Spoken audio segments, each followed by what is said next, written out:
بسم الله الرحمن الرحيم. الحمد لله ثم الصلاة والسلام على أشرف الأنبياء والمرسلين أفضل صلوات الله وسلامه وبركاته عليه. أما بعد السلام عليكم ورحمة الله وبركاته. Ettano ezekiro nakuruno olwokubiri era nga nakusomezi gwe tubadde olwaliro zibadde 11 mwezi guno ogwa Ramadan mwaka 2038 hijiriya. Nsobola okukulisayo wenna gy'osalidde essala eya tarawiya wonna wegisalidde omukyalo omwami abaana ate nemmala n'enjozaayo zaabo baimamu baffe abatusaaza batukulemberamu mu kusala essala ezo eza tarawiya. Olaba nno ng'ebyokusaga naye mulimo munene ebitagambika ejuzo eyo gisuma. Obadde okimanyi nti imaamu anakusaza tarawiya olunaku olwo ejuzo eyo agisoma emirundi nga 10. Ejuzo eyo yagenda okusaazaamu ekiro ekyo agiyitamu emirundi nga 10 okustahdara ayati okubanga aya ziri kumpi, kubanga hifidhu esaaza tarawiya eteekeddwa okubanga y'amaanyi nnyo. Abakwata Qur'ani bangi niye abamu abatalina hifidhu esobola kusaaza tarawiya, kubanga tarawiya ebanga marathon, teekeddwa okubanga Qur'an eyanguwako. Kati abakwata baba bangi niye abamu abatasobola kuba na muraja agusaaza tarawiya. Naye oyo imaamu gw'olaba ajja n'akusaazira aka 8 nemugirako nankani zifuka 11 olunaku lwonna alumala ali mu kuraja mu kurivisinga kitundu ekyo kimugenda okusaala. Naye kiba kinakuwaza nabbi yatugamba timanu sala alakum ma'rufan fakafi'uhu, omuntu abakolerayo akantu akalungi beeko kemumuwaayo. Naye so osanga imaamu abasaaza tarawiya nga ne kanzu erimu ebituli naye nga mu parking ebweru ekiri eyo mmotoka nsajja zolaba wezijjudde awo. Naye nga imaamu otunyenge gyasibulukukamu nyenya mutwe ekanzu gyalimu gyabasaalizaamu abasajja ababbe abenkanidde awo yabiraka bituli kiniigiina wano ekisinziro ekirinnya wali kumpi nakuumukamu kituli kyekyo kyagiramu. Naye tukatwe ku nsonyi mwanange, tukatwe ku nsonyi.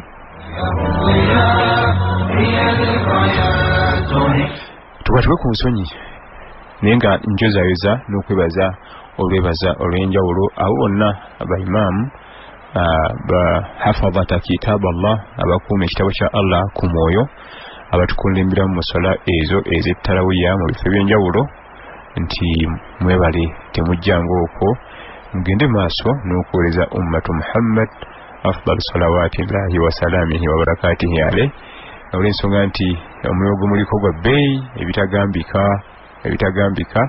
tusaba Allah tabaraka wa taala bajaze khair. Naffe abali muzikiro musaaza tubajjukireyo tikirimu bwa haramu okukwata mu nsawo n'oggyayo emitwalo 5 n'ogiwa imaamu abasaze tarawiya n'omukuba naye n'omukwatako mu bugalo naye n'abiri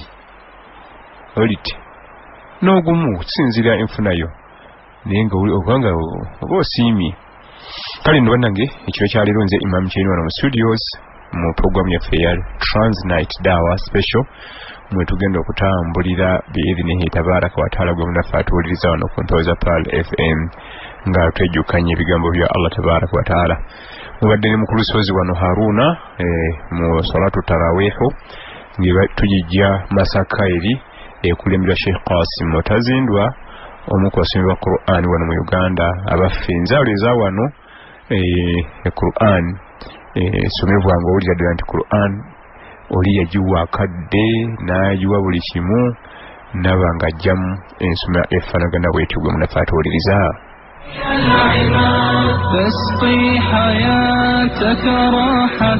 Obadde okimanyi nti omulembe guno gwe tulimu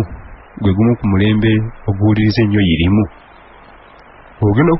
okwetegereza omulembe gwaffe guno ojja kusanga nga abantu bangi baba ne yirimu ku masimu, ku fulashi, ku CD, kompyuta, mu taabu, buli motoka waka. Era n'omusanga nagga nti kuno ninako emisomo 8. Ninako Sheikh Umar Siddiq, ninako Sheikh Salim Bosa, ninako Sheikh Muhsin Chiti, ninako Sheikh Adam Senjala, ninako namenya amannya agawerako. naye mwana wattu ekinakuwaza nga bw'omutunulako wooti talabika kuba nti asobola okuba n'emisomo egyo gyonna ku ssimu. walau annahum faalu ma yu'adhuuna bihi lakaana khayran lahum wa ashadda tathbiita. Ekikulu si kuwuliriza misomo mingi, wabula ekikulu kussa mu nkola ddiini yo. Ekikulu si kuba na misomo mingi ku ssimu na flash, wabula ekikulu kiri kimu, by'owulidde bitadde mu nkola. Guno omulembe gwe gumu ku mirembe abavubuka okuba nga alina emisomo mingi mu ssimu naye nga bw'omutunulako talina buwufu bwonna. Nosanga omukyala alina emisomo mingi mu ssimu ye naye nga tebakugambye nti musiraamu tomanya olw'ennyambala, ebigambo ebiwamatuka mu kamwa, nola kugamba nti musiraamu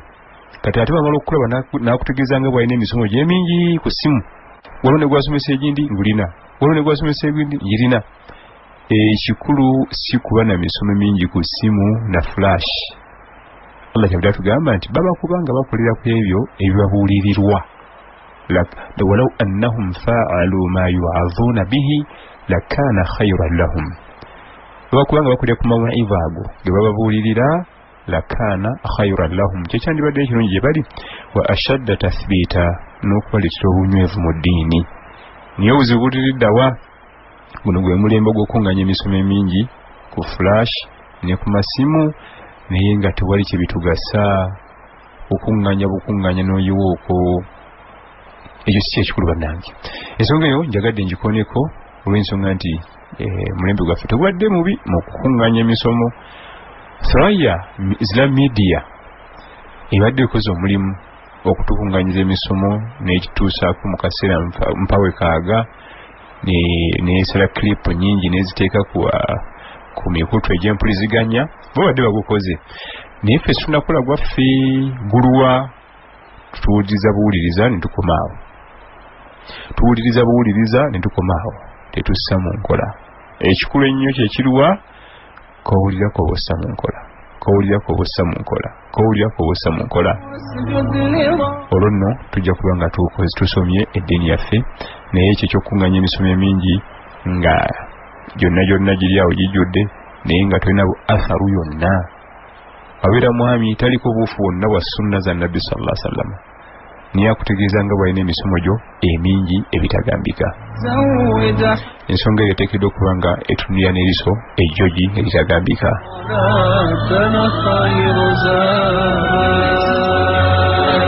Wano ku Pearl FM 107 katonyeze mwenda ekkola ly'omuntu wa bulijjo.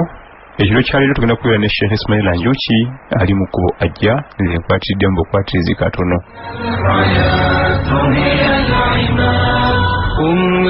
Ensonga endala gye njagadde tumanye gwe munaffe yatuwuliriza wano ku mpewo za Pearl FM. Ekikulu si kukola mirimu mingi, kusaala nnyo, kusiiba nnyo ennaku eza sunna, kusaala nnyo enswala eza sunna, wabula ekikulu ezo ibada z'okola zigende ku mutima gwo. Ezo ibada z'okola zigende ku mutima gwo. Zitya kubanga osanga omuntu agamba nti tuva kusaala talawiya era ka 11 ne kunuutu, naye ng'ebigambo byayisa mu kamwa tebiri kiraga nti ava kusaala. Amakulu kyakoze kiri tekigasiza mutima gwe. Ibada, ebigenga bya ibada zino zireete effect ku mutima, zi athari, zibe ne ta'athir, zibeeko engeri ekikyusamu mutima gwo, kyekigendo kya ibada. Niyo mwanadamu asala sunanu rawatib, zireka 12 ez'olunaku eza sunna, zikabulia ne baadiya zonna naziteeka wali. Niyo musanga wali wakulira ku zi taxi oba mu paaka ya kosita, ng'engeri gyayogeramu ne banne, engeri gye yeeyisaamu n'abakyala baleeta emmere oba kyayi, nga tuyinza kulooza nti asala sunanu rawatibu ezo, nga tuyinza nakukakasa nti eraka 11 ezitalawiya aziyimirira. Kati waliwo ebintu ebimu, emirimu gino gye tukola ibada zino ziteekeddwa okuba ne effect ku mutima, okukyusaamu omutima gwaffe. Si kukola bukozi ne gibeera mingi n'oyiwaawo, ne gibeera mingi n'oyiwaawo. Wateekeddwa okuba nga waliwo ebiva mu ibada ezo ne bigenda ku mutima gwaffe, tusobola okubaako n'enjawulo niyo okuba nti mwanadamu akola ibaada nyingi nnyo naye nga omutima gusigala nga bwe guwadde omutima muzibu ekyokulaba amalul qulub ibaada ez'okumutima ate za bbeeyi nnyo al khushu' obwetoowaze obukakkamu atawaadu attaqwa al iman ebyo byonna ezo ibaada za mutima nkulu nnyo zizigenda okufuga ebiyungo byo kati ekikulu si kukola mirimu mingi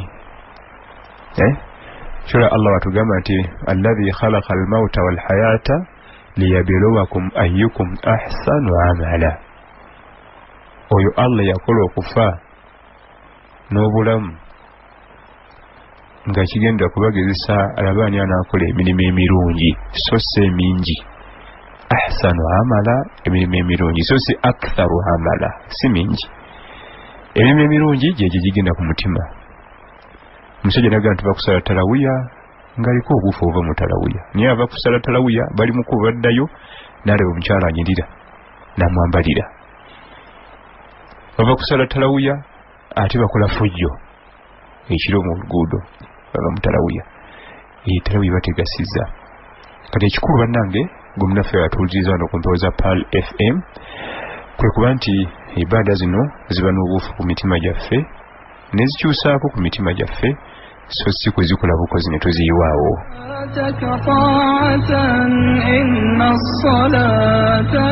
njagadde nkuwe obutiipu buno oba oliawo buyinza tugasa mu ngeri emu ba endala abayizi baffe nina ensonga endala gyagala okukoonako nayo tugimanye jjukira nti okusoma irimu tekuggwaayo bannaffe Allah bawadde ku kasente ne ku mirimu egibafuula bize balina eŋŋombo etali nnungi bannaffe abo Allah bawadde ku mirimu egibafuula bize ne kasente akawera yalowooza nti ogenda mu ddalasa ekyo ky'abantu abali jobless nze ndina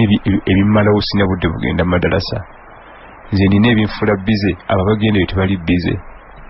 naye nga yeerabidde nti al ilmu wal ibaada yamshiyani irimu n'okusinza Allah bitambulira wamu eddiini yaffe eno yazimbibwa ku bintu bibiri al ilmu okusoma irimu wal ibaada n'okusinza naye ebintu ebyo bifaanagana ng'ekinyonyi ekirina ebiwawaatiro ebibiri ddyo n'ekkono singa ekiwawaatiro ekimu kifuna obuzibu ekinyonyi ekyo tekisobola kubuuka kuba kiba tekibalansinga singa ekiwawaatiro ekimu bakikuba oba ejjinja oba nekifuna injari nga tekisobola kukuba ekinyonyi kiba tekisobola kubuuka kaakati nno bwe kityo bwe kiri n'eddiini yaffe sayidi emu yirimu sayidi endala ibaada fifite naye ono munnaffe atugamba nti ali bize n'emirimu gye era nakutegeeza nti naye swala ettaano zisaala ze baatugamba neramanzaani bwetuuka nenjisiiba ebyo birungi naye weetaaga okusoma oluba olina ekiwawaatiro kimu tolina kiwawaatiro kyakubiri tolina gyojja kulaga weetaaga ebiwawaatiro bibiri ekimu nga kyayirimu ekyokubiri kyekyokukola ibaada zo lwaki weetaagisa bibiri eno mu irimu eno gy'osoma kino ekyowaatiro ekiri eno mu irimu ky'osomerako kyekireetera kino ekya ibaada okwongera amaanyi kulwaki ojja kusoma ensobi mu wuzu nga bulijjo wadde osobyawo otereezeemu osome ensobi mu sala nga bulijjo wadde okyamyawo otereeze osome ensobi mu kusiiba nga wadde okola ensobi otereeze mu ibaada kyeva bitambula ebibiri tebyawukana era tulina kugendako nakimu olekere kubanga olina tayimu eya ilmu ate ngaolina ne tayimu eya ibaada mubisinga okuneewuunyisa ffe tugamba tuli bize wano butulina emirimu gitumalawo ani agge tuli bize sheekhe waliyo abasajja bali bize naye ng'ate ne ibaada ne irimu bagiwa obudde gye bali tulowooza mbu tuli bize era tulina sente nyingi era emirimu gitumalawo n'obudde obugenda mu ddalasa tewali waliyo abasajja bali bize nga balina ne sente ffe tulina sente ate ziridda wali abasajja abalina emirimu ofisi tulina mirimu kubanga abantu abasinga ne Uganda tebalina mirimu bayibuliza ku mbalaza z'abayende ne kubufa omwawo ku dduuka n'agira bw'ati n'agenda okuli omulala obudde ne buziba ne wali abasajja genda mu mawanga gakuze mu ddiini n'alabako omusajja mu ggwanga lya Saudi Arabia mu kibuga Madina ng'atunda bintu by'amasannyalaze nga lamp holder socket ebyo ebityo switch ng'edduuka liri bize nga bw'ekiwulira ng'omusajja alina sente ali bize naye nga tagwa dalasa ng'atusooka nayo nga yatusookayo mu dalasa ne wano ani ali bize bw'atyo era ani alina sente bw'atyo tetulina kwebuzaabuza naye tulowooza mbu tuli bize naye nga situli obudde buli free obusinga tulina kye tubukolamu kale ne bannange ekigambo ekigaa nti nze sisobola genda mu dalasa ndi bize ebyo abantu batalina mirimu bulabulabulabula ne basahaba bo bazingiddemu ssebo tebalina mirimu kubanga tebavanga mu dalasa ga mubaka Muhammad afdal salawatillahi wasalaamihi wabarakatihi alayhi Uthman ibn Affan yali naggagga bijodolo naye nga tabula mu dalasa za Nabi Muhammad yali investor Uthman ibn Affan yali investor yogolaba radiyallahu anhu arda olaba basenko kuva mu kibuga Makka ne bajje Madina yo obugagga bwe tewakosebwa kubanga bagenda okujja Madina olide nga yalinayo business ze zitambula nga bwe tunafuna obuzibu sallallahu alaihi tugezesa entalo ne zijja ne tudduka ne tusubire e Mozambique nga goledo e Mozambique wadde amaduuka ago gatunda tails gatunda hardware kati Uthman bwe yali agenda tuuka eri nga olide addayi naye amaduuka yali yateekayo dda investment ze naye tiyagwanga dalasa radiyallahu anhu arda kale nekigambo ekyo kisi kituufu ekigambo ekyo kikyamu ogamba mbu oli bize bino ebintu bitambula bibiri irimu ne ibada irimu yeyongeramu amaanyi mu ibada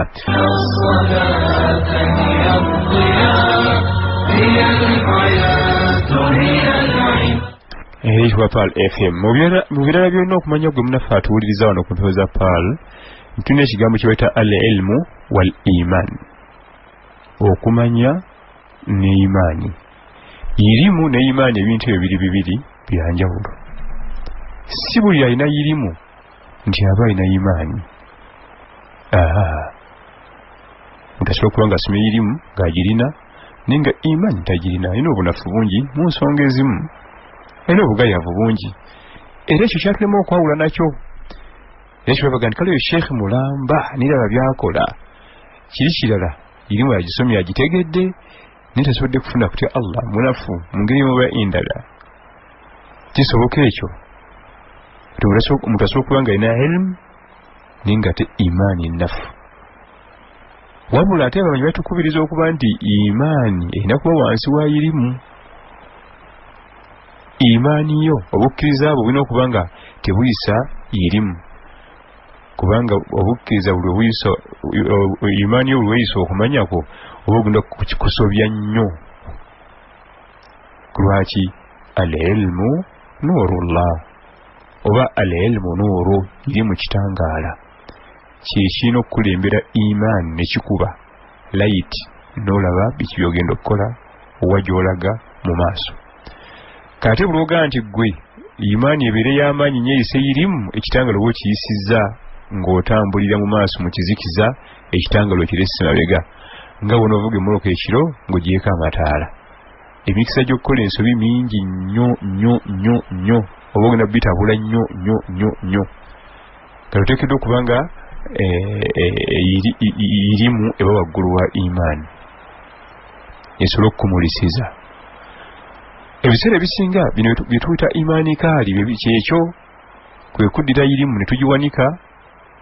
kwe kuddira imaani ne tugiwanika waggulu wa irimu kyebajjamu ekigambo kyeta nti oyo omusajja imaani kaali ani yagaa nti imaani esobola okubeera kaali imaani yonna lweba waba kuulu so si kaali era ogenda okutaba gwe bayita imaani kaali kimu bibiri ate ayagala kulwana ate ekyanze ayagala kukuba ngumi abewa agagambo agatava mu bantu ba imaani olwo nga ebiseera ebisinga buli imaani weyisa irimu ebagenda fuuka jahal butamanya ebyo binafuuka jahal butamanya olubeerera irimu yo yeyina okukulembera iman ku lwaki al-ilmu thumma al-amal olina okusooka kumanya irimu n'olyoka okola ibada kakati ate tolina irimu kati ibada onogikola otya ekikulaga nti irimu yekulembera iman kakati onotandika okugenda okola hijja nga togisomye ogenda kukola biki kaaba bagyetolola batya bagyetolola emirundi emeka basoma ebigambo ki omulundi ogusooka omulundi gutandikirawa era guwererawa irimu yena okusooka oluvannyuma imaani ejje tosobola kukola hijja nga tosomye niba okutola butwazi ku Safa ne Marwa ne bagamba nti weetawo Safa ne Marwa tandika okola ibada zaawo tosobola nga tolina irimu olubeerera irimu yena okusooka nebeera waggulu imaani evaako mu mugongo oyo ajja kugamba nti abasajja ba Bilal bin Rabah radiyallahu anhu babakubanga emigo nga woza ahadu yali amanyi irimu kyoyo imaani yali agirina Umayya yakubanga yalagira abasajja bakube Bilal bin Rabah radiyallahu anhu ng'obusiyamu bwakajja talina na sula n'emu gy'amanyi wadde hadith ng'ate imaani yagirina bwe tunatukubuzira ekigambo ekyo esooka kino enzivunula bbiri enzivunula esooka bw'obanga oli mu buzito bwa Bilal bin Rabah ffe nga tukuta kubanga eyo kirasi nnene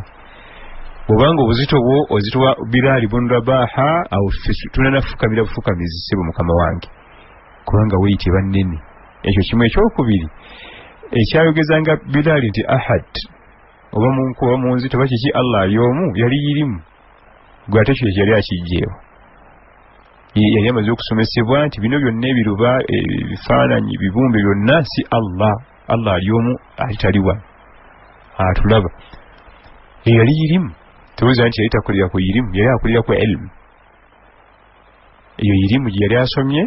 kati wansi emabega wano imaani negira negibakinga kati ekigambo ekyo kyakwegendereza era nga waliwo n'abamu ku nzikiriza ezimu yaga nti irimu ebyokusoma irimu mubiveeko ekikulu imaani kimala kubanga wanoba ne imaani nga tosomye ate olwo ogenda kutambuza otya ibaada zo n'ozikola otya ojja kuba nti osobya nnyo ebitagambika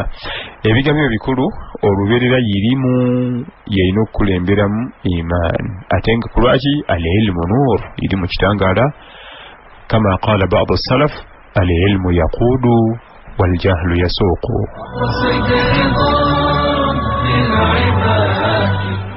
al-ilmu yaquud wal-jahlu yasuuqu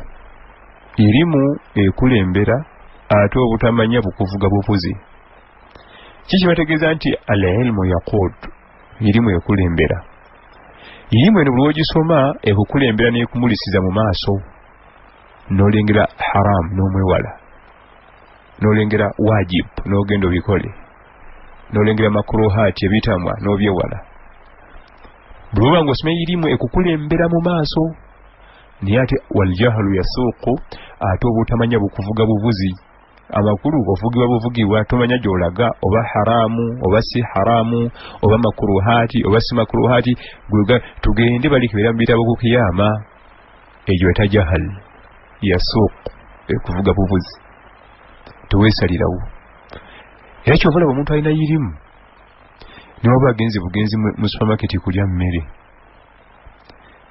ayinidde mu restaurant oba kawoteeri oba katwanninyira kulya mmere irimu yebe mukulembera aba yayisiza dda amaaso nanya nti wali watuddewo abakyala ate ndi musajja sijja kutuulaawo ate sayidi eri bwenaatula eri mba bafeesinzeemu kanonye irimu eba yamukulembedde dda naga nti kali akatebe katundena ku sayidi eri ku kisenge kantule nga ntunudde eri ng'omanya nti yalina irimu emukulembera naye jahalu obutamanya yajja buzzi nga yeetuulira ayinayo obuyingizi talina kyamanya bamuvuga buvuzi oba atudde n'abakyala oba bamuzira oba tebamuzira oba bambadde bubi al-ilmu yaquud wal-jahlu yasuuq irimu ekulembera binadamu ate obutamanya buvuga buvuzi ne bukuvuga ne bukutwala oba haramu oba halali ebyo byetali ku ebyo so Allah tabaraka wa taala tuwa okumanya ya rabbi Kopal FM 17 katonyeze mwenda ekkula ey'omutwe bulijjo era nga abamanyi ba salafu salihin bateekanga w'engombe ezigamba nti al-ilmu thumma al-amal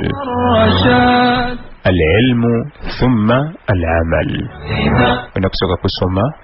oluvannyuma n'olw'okutunula engeri gy'ogenda okula mu ibaada ezo zomaze okusoma biidhinihi tabaraka wa taala nze Imam Chino wano mu studios nga badde nkufundizaamu obumu ku tips bw'oteekeddwa okuba nga omanya gwe munange atuwuliriza wano ku mpewo za Pearl FM era nga njala kusimbyayo kano ate tulabe nga tugenda ne Sheikh Njoki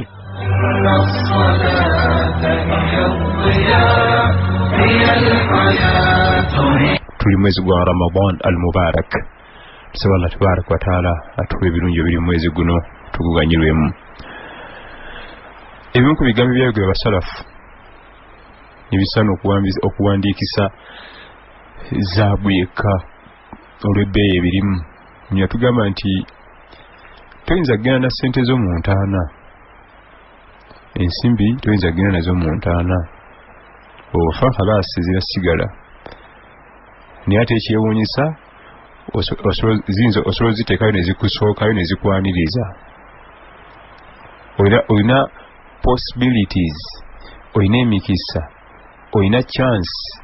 esobola ziteekayo ne zikwanirizayo zo kennyini ne zikusookayo mukisa guli mu kakyako as-sadaqa sadaka omala okutuuka bwoti eziri ku ATM eziri mu ATM machine wanawa ezo khalas ziba zisigadde naye nga okyali mulamu obugagga obwo olina mukwano gwange buganyirwemu bukusookeyo mu ntaana oligera otuukayo nga saddaaka zo zikwaniriza mu ssente zeezo ze wakola kagamba ku kakulu nnyo essente tosobola genda nazo mu ntaana naye ate osobola zifuula okuba nti zigenda okukwanirizaayo olunaku lw'olisitula safaari sabala tuteeremu obwangu ku lunaku olwo olw'okusitula safaari والسلام عليكم ورحمة الله وبركاته. وعليكم السلام ورحمة الله وبركاته. ومجنزي الشيخ عبد الباسط محمد عبد الصمد رحمة الله عليه رحمة واسعة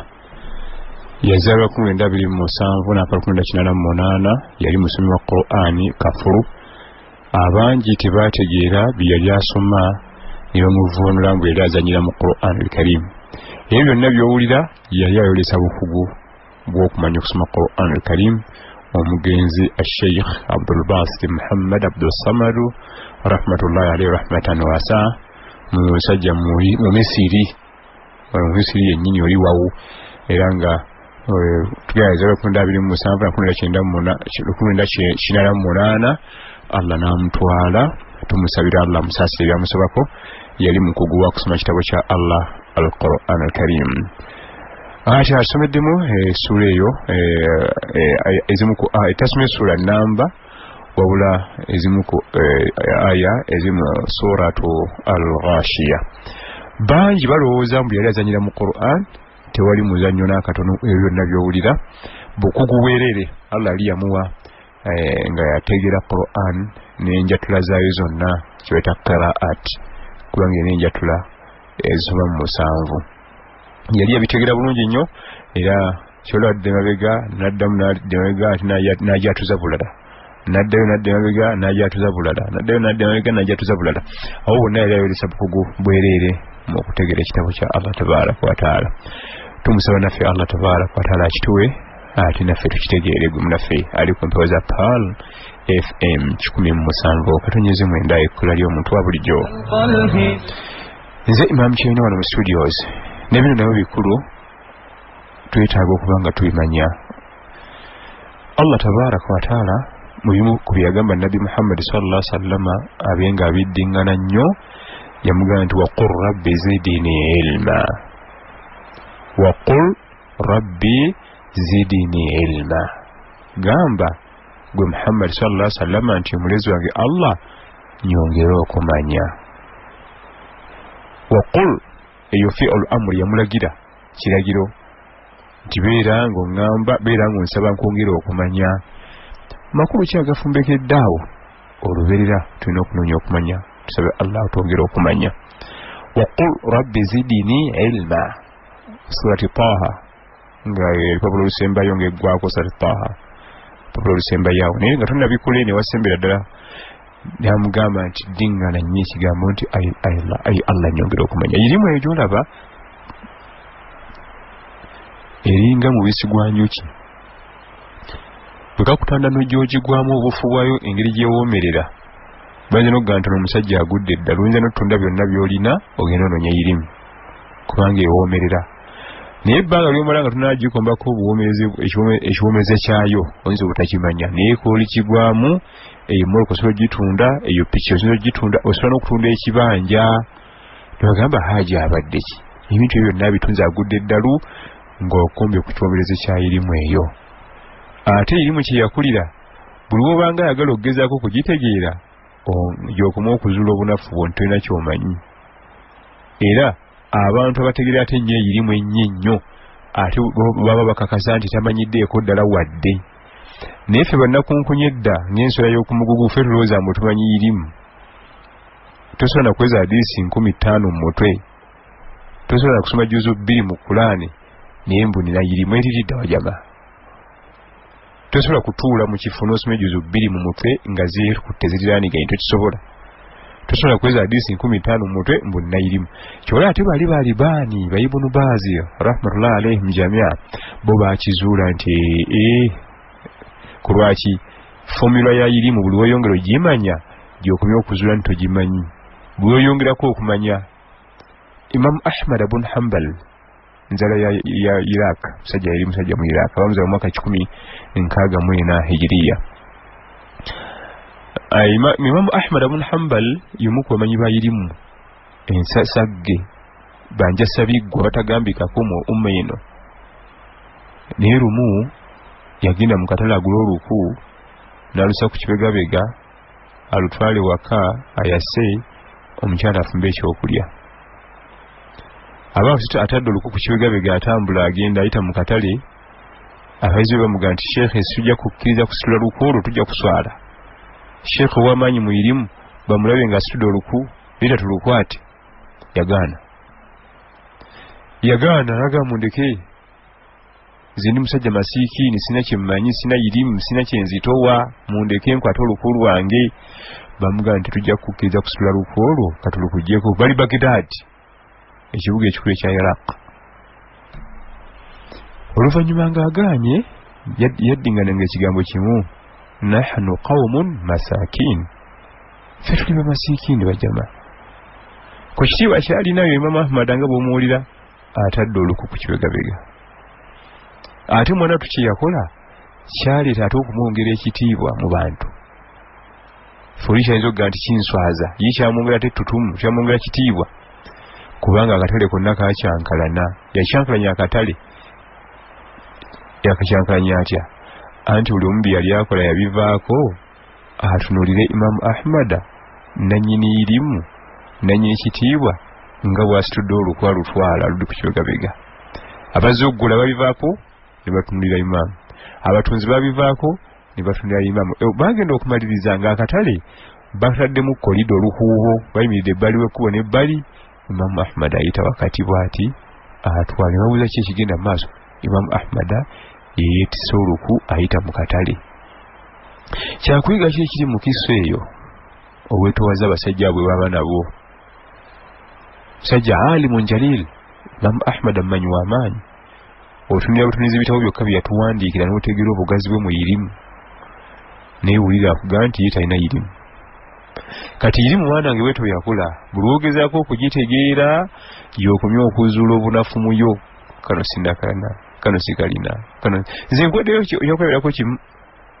ojjaga nti olina irimu naye juzo 2 osobola zisoma mu mutwe ojjaga nti olina irimu osobola otusomera hadiisi 15 awo nga n'amasala agamu gokka bwega tosobola nnamya weebuuzemu bwebuuza nti ebitama musola mbimanyi makruhati sala zokka nga zibakusabye ebintu ebitama musala arukanu sala واجبات الصلاة سنن الصلاة القولية والفعلية kakati nomunange ebintu ebyokwatagana n'erimu webintu ebyakula al-Imam an-Nawawi bamitanga Yahya ibn Sharaf an-Nawawi bamuzala mwaka 632 mu Damascus ebasangibwa eri mu Syria. Imam oyo yayina essuubi nti waliweza emyaka esooka yaga nti buli weeyongeranga okumanya irimu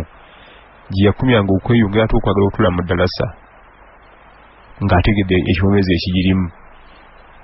We yatuukira mu myaka 4 egy'obukulu yali mumanyi w'amaanyi naye nga tayagala kuva mu maddalasa abeera atudde mu maddalasa asoma irimu tayagala kuva mu maddalasa naye nga Imamu Nawawi omumanyi sebo obuzito bwe yatuwanikira Arbauna Nawawi n'atuwandikira Riyadu Salihin ekitabo abayimamu ekitabo ava mu nkwawa najja akwata ekitabo kya Muslim n'akikola Minhaj. Allahu akbar. Naye gye yakumya okutegeera irimu gye yakumya ate okugyagala ennyo nga tayagala kuva mu maddalasa ayagala kuwulira basheekhe banne nga basomesa. Waqul rabbi zidni ilma. Irimu yolina okukulembera iman kubanga imani nga tewali irimu oba ovugira mu nzikiza tolaba gy'olaga weetaaga okuba nti olina akataala kakumulisiza era nga ye irimu ate nga irimu nuuru nga abamanyi batugamba abasalafu nti al ilmu nuurullah irimu kitangala kya Allah. bwe tugamba nti irimu kitangala kya Allah wa nuurullah la yu'ta li'asi kitangala kya Allah takiwa mwonoonyi. Gumuna fatuuliriza wano ku ntooza paala abavubuka bangi baagala okufuna irimu so Allah agituwe. Allah takwata irimu y'ekitangaala kye n'akiwa omwonoonyi mumuseegu mukaba tayisa sikaati abeera mu vidiyo abeera mu kala firimu era mu myeso mbuwuyi amanyi irimu abadan. al-ilmu nuurullah irimu kitangala kya Allah wa nuurullah la yu'ta li'asi wa fi ba'd riwaya wa nuurullah la yu'tihi al-'asi n'ekitangala kya Allah takiwa mwonoonyi mujeemu. wattakullah wa yu'allimukumullah wena kusooka kumutya Allah n'akuwa irimu ye. Pal FM nze Imam Chene mudakika ntono Sheikh Njuki agenda kubanga akwatamu ate atwongereyo.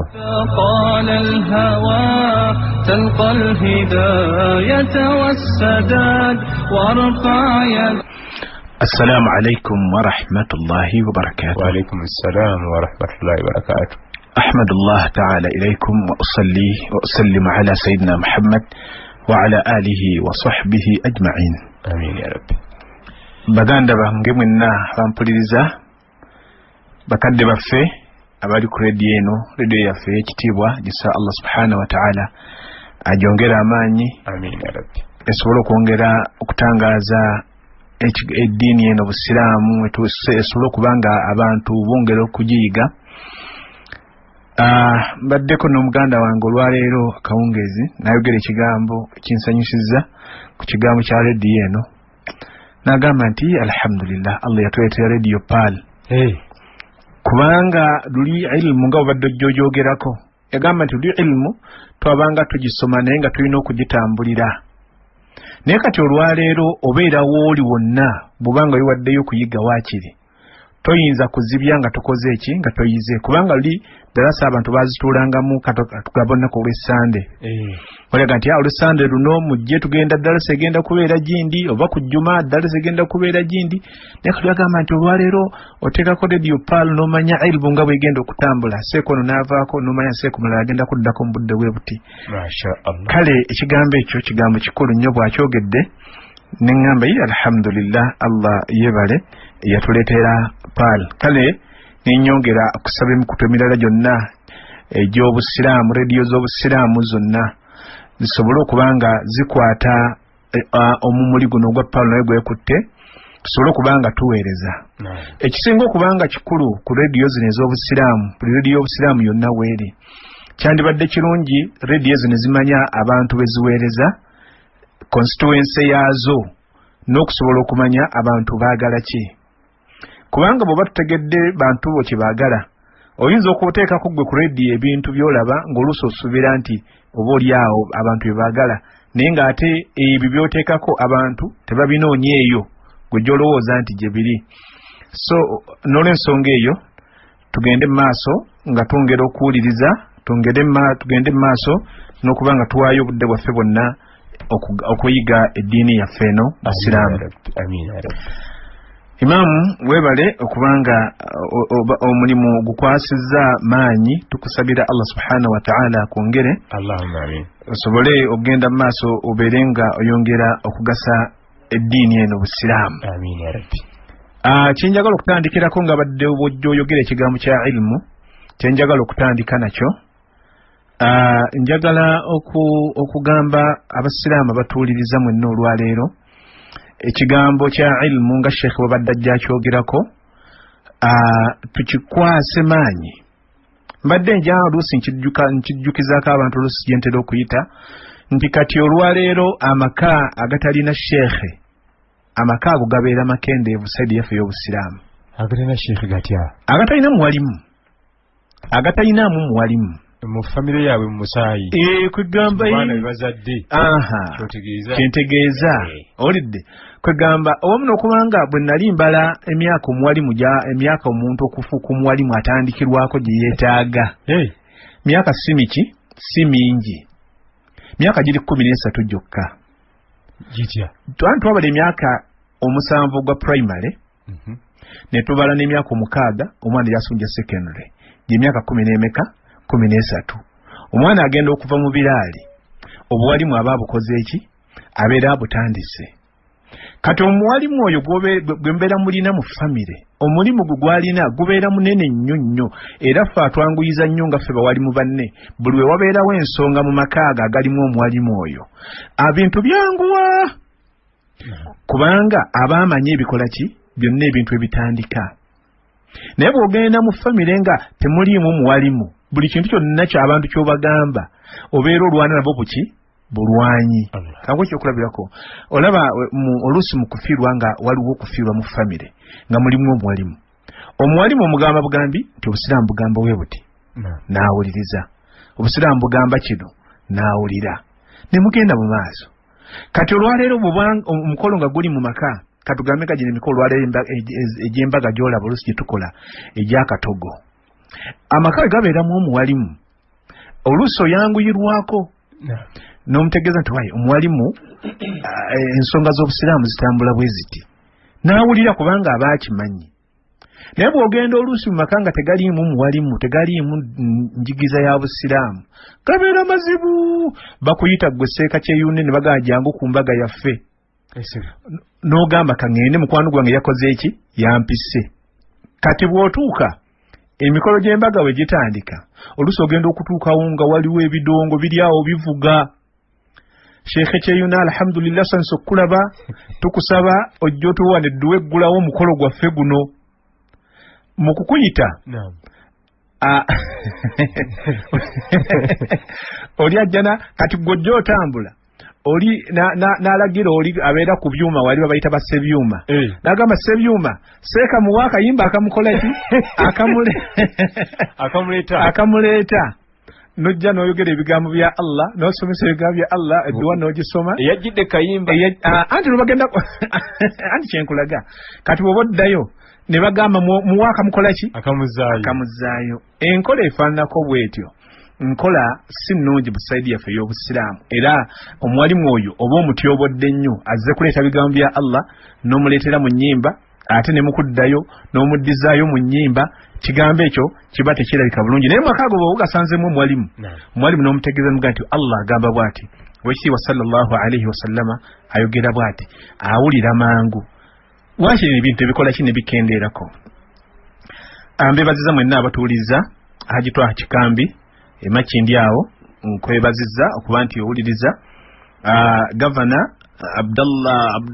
Alhaji Abdullah Musoke naye maama naawe yazze tulabako, nsanyuse okubanga tukulabako mu kibuga muno. Mwebale nnyo okujja. Mpozi kyetugenda okutandika nakyo mu kaseera kano biidhnillahi ta'ala, tugenda kutandika ne ku bidai za Ramadan. Mu Ramadan eno gye tulimu olwaleero etambula erina bidai nnyingi nnyo nyingi nnyo. Ffenna olwaleero abaliwo zitteekeddwa okuba nga twegendereza. Ate si kirungi gwe kulwanira ku bid'a, gwe ng'oyagala ogisimbewo ng'ate weekitiibwa Nabbi Muhammad sallallahu alaihi wasallama ekintu ekyo teyakikola. Ekiba kisinga obulungi mu nkola ey'obugunjufu oli bw'abanga alina ekintu ky'asomesezza n'aba ng'aleese hadithi oba asomye aya, kiba kirungi gwe oba oyagadde okijjawo naawe okigiseewo hadithi oba okigiseewo aya. Oba olinayo aya gisome, oba olinayo hadithi gyogere, ekintu ekyo kisobole okuba nti mukikkaanyaako. Naye enkola ey'okugamba nti gwogendaga nti ffe bwetu bwe tukuze tukola, ffe bwetu bwe tukuze ebintu byaffe bwetu tukuze tubitwala, so enkola eyo teba nnungi. Ensonga ey'okubiri ebikwata ku bid'a, njagala kugamba nti waliwo bid'a ezikolebwa olwaleero nga bid'a ezo bakadde baffe abaazikola bo Allah subhanahu wa ta'ala ayinza obbawa ejjana ng'asinzira ku bid'a ezo ne bayingira ejjana. Abaatusookawo mu bid'a, naye ng'ate gwe olwaleero bw'ogikola olwaleero ng'ate Allah ayinza okukubonereza. Lwaki ate bali bayingira ejjana ng'ate byazuule? Olw'emirembe nga bwe gijja gitambula n'okumanya kw'obadde oyogerako kwennyini nga bwe kuzze kukola ki kutambula. Njagala okukulaga bakadde baffe waliwo ekiseera wano ekyali ekya mawuledi nga ensi yonna emanyi mawuledi mukolo gwa ddiini, ekitegedde, era nga mwalimu n'omu ayinza kukusomera nti omukolo guno gwe tuliko ng'abijjeewa. Okoze bulungi. Abantu ne beewaayo, abantu ne batambula ne bava e Kabula ne bajja mu kibuga Kampala, ne bava e Kampala ne bagenda e Mbale, ne bava e Mbale ne bava mu Uganda ne bagenda e Tanzania nga bagenda kukuza amazaalibwa ga Wakiitiibwa Nabbi Muhammad sallallahu alaihi wasallama mu'taqidin, nga bo bakakasiza ddala nti eno gye tuliko yeddiini. Egyo emirembe gyaliwo, Allah abasaasire bakadde baffe, era emirimu mingi baagikolera mu nkola efaananako bwetyo. Naye oluvannyuma ensi bwe zeetambula n'okweyongera hadithi z'Oweekitiibwa Nabbi Muhammad sallallahu alaihi wasallama ne zongera okujja, kati olwaleero ate bw'okikola olwaleero ku buyina aliwo, hadithi eziriwo, enjigiriza eriwo, kaakati ate ggwe ate oyinza okuyingira omuliro ku mbeera efaananako bwetyo. Kubanga bali tebalina kumanya. Okumanya kwe baalina kwali okwo. Allah abasaasire. Ne bakola ebintu bingi. Kaakati ggwe olwaleero togenda kwekwasa taatawo, togenda kwekwasa jjajjaawo, muga nti ffe tukuze tulaba ebintu bikolebwa bwe biti. Kati olwaleero kassa ekigambo kiyingira mu kutuukwo, gwe gw'omanyi oba onookusalako oba tokusazeeko, naye kassa kiyingiramu ne kiba nga kikontana n'ekyo gwe ky'obadde okola, obeera okakatibwako okugenda okinoonye gye kiri mu bamaseeka bonna. Genda onoonye ekintu ky'abamaseeka nti bw'ogendayo n'omubuuza mpola mpola ku bigambo bino bye twogera olwaleero, seeka ajja kutwala obuvunaanyizibwa akubuulira ekituufu, akugambye ddala kye baakugambye kyekyo, naye kino ffe tukikola bukikozi ku lwaffe. Kati omukolo gwaffe ogwo kadaala kaffe mutusaanyize ebyobufuzi byaffe mwetwogera, naye nga oli akugambye nti mu butuufu ekintu ekyo Oweekitiibwa Nabbi Muhammad sallallahu alaihi wasallama teyakikola bw'atyo. So olwaleero bwe tuba nga tuli mu Ramadaani, mulimu bidai ezikolebwa mu mwezi guno ogwa Ramadaani. Kati bidai ezo ze zimu ku zo ze njagala tukoonekokko. Olwaleero gwe ali eyo, bino bw'onooba nga oyagadde obimenyawo ojja kubimenyawo bw'onooba nga oleese obujulizi. Bw'onooba toleese bujulizi, gwe n'obisigalako n'obiremerako, Allah subhanahu wa ta'ala ajja kukuvunaana. Mu bidai olwaleero ezitambula ezikolebwa mu mwezi guno ogwa Ramadaani, ye bid'a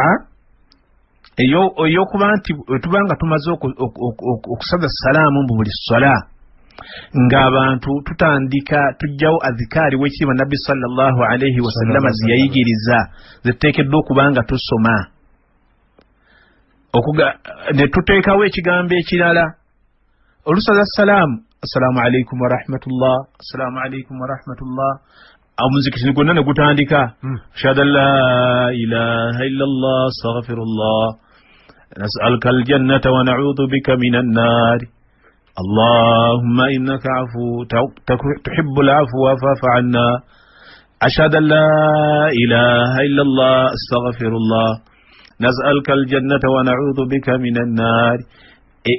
kugamba dhikiri eyo oba ekigambo ekyo kyogerwa abantu katolwaleero muzikiti egimu kasa Ramadani etuuka azikari ziri bazitta ne babeeranga ekyo kyekigambo abantu kye basoma ekigambo ekyo mu butuufu mu bo wetegereza ebigambo wekiba Nabbi Muhammad sallallahu alaihi wasallama okinoonya oluusi nekibeera nga tekikola ki nga tokirabamu era mu mbeera efaananako bwetyo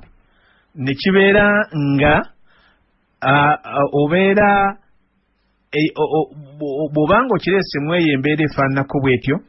oyinza okuba nga togoberedde ekyawakitibwa Nabbi Muhammad sallallahu alaihi wasallama kye yatuyigiriza owekitibwa Nabbi sallallahu alaihi wasallama mu mbeera zonna adhikaari ze tuleeta mu swala eza bulijjo nga si Ramadani ze tulina okugenda nazo mu maaso mu kiseera kino kyennyini ekya Ramadani twongerako bwongezi ndala naye nga wano twakasaza salaamu muganda wange njagala okukutegeeza nti owekitibwa Nabbi sallallahu alaihi wasallama enjikiriza gye yatuyigiriza gye tuteekeddwa okuba nga tusigalako yatugamba nti fa'alaikum bisunnati wa sunnati al-khulafa'i ar-rashidin mbalamira okwekwata ku njigiriza yange n'enjigiriza ne sunna zaabo abananzirira mu bigere bw'obanga otunuulidde Nabbi sallallahu alaihi wasallama mu Ramadani n'etali Ramadani bwe yamalanga okusaala yaleetanga azikaari nga zifaanagana era azikaari z'ekitibwa Nabbi sallallahu alaihi wasallama zaatambulanga bwe ziti era nsaba nnyo abasiraamu azikaari ezo tubeere nga tuzeekwatako kubanga Nabbi sallallahu alaihi wasallama bwebanga ze yatuyigiriza era nga mwe muli eddiini era egenda kusigala nga yeddiini ila qiyami saa okutuusa enkomerero lweneeyimirirawo baganda baffe batuyambye ne batuwandiikira ebitabo bw'oba otunuulidde nga Hisnul Muslim olugo lw'omusiraamu olukomera lw'omusiraamu ebitabo ebyo bingi emabegako eri abasiraamu twali ebitabo ebyo twettanidde nnyo bigula n'okuba nga tubeera nabyo era ne tubeera nga edduwa ezo azikaari ezo twali tuzisoma nnyo bulungi naye kati olwaleero bw'oba otunuulidde ennamba olaba nga ebitabo ebyo abantu tebakyabirina simanyi oba edduwa twazikwata ebitabo ne tubireka kati netutandika okubisuula ne tuba nga tukyatambula nabyo oba si kyo nga bugayaavu naye owekitibwa Nabbi sallallahu alaihi wasallama alladhi la yantiqu anil hawa oyo eyatubuulira ebigambo bino nga tabijja kwagala kwe wabula bwabanga bubaka obuva eri Allah subhanahu wa ta'ala yatuyigiriza adhikaari zino bwe tumala essala mu Ramadani n'etali Ramadani tulina okugenda ne adhikaari zino zitambula zitya nti imaamu kasammala okusaza salaamu mugamba mutya tutandika n'ebigambo bino gamba astaghfirullah astaghfirullah astaghfirullah allahumma anta assalam wa minka assalam tabarakta ya dhal jalali wal ikram awulidde zikiri bese wezitambula allahumma astaghfirullah ogugumu astaghfirullah gwakubiri astaghfirullah gwakusatu allahumma anta assalam wa minka assalam tabarakta ya dhal jalali wal ikram la ilaha illa allah wahdahu la sharika lah lahu almulku wa lahu alhamdu وهو على كل شيء قدير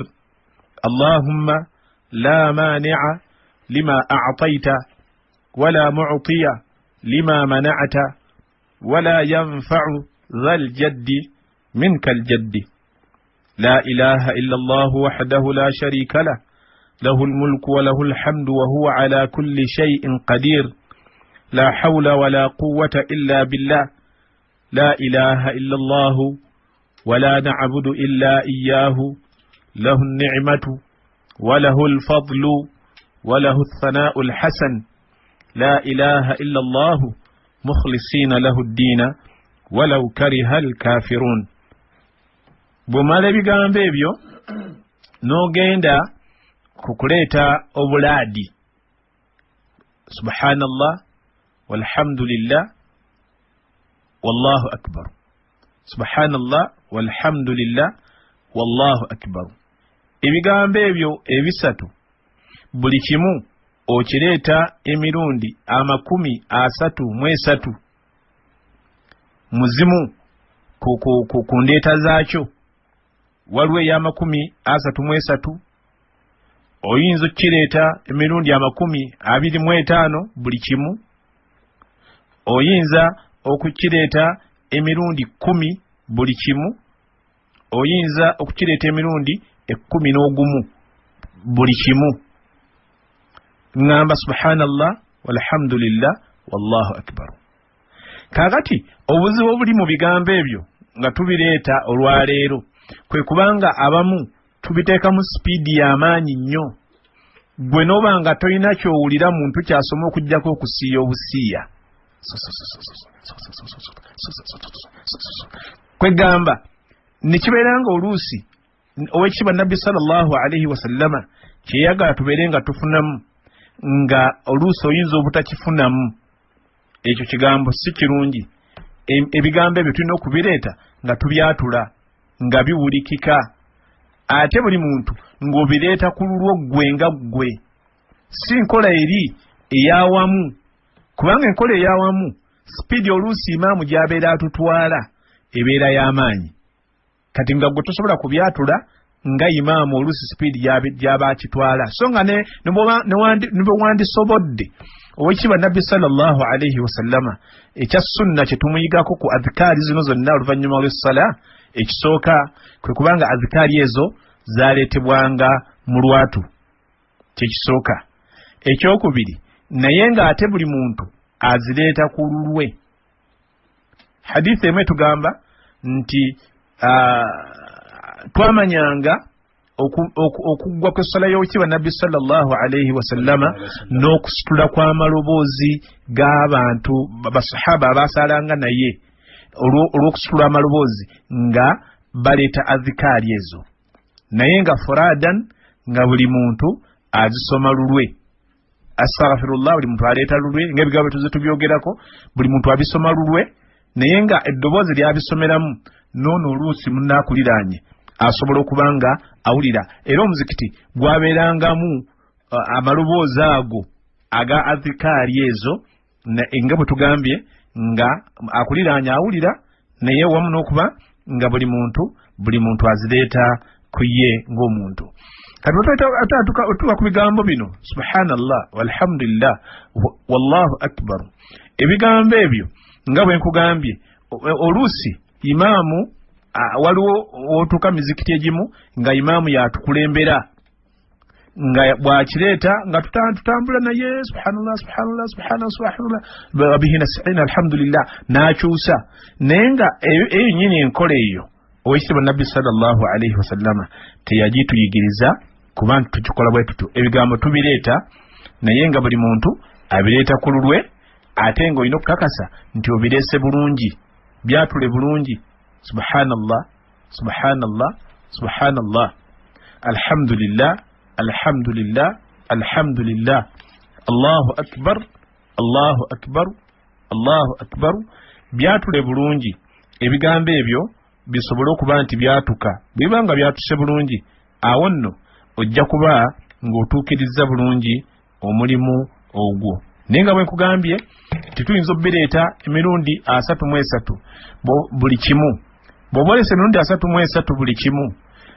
bibeera emirundi 99 ne tujjuza 10 n'ekigambo kiri la ilaha illa Allah wahdahu la sharika lahu lahul mulku wa lahul hamdu wa huwa ala kulli shay'in qadir.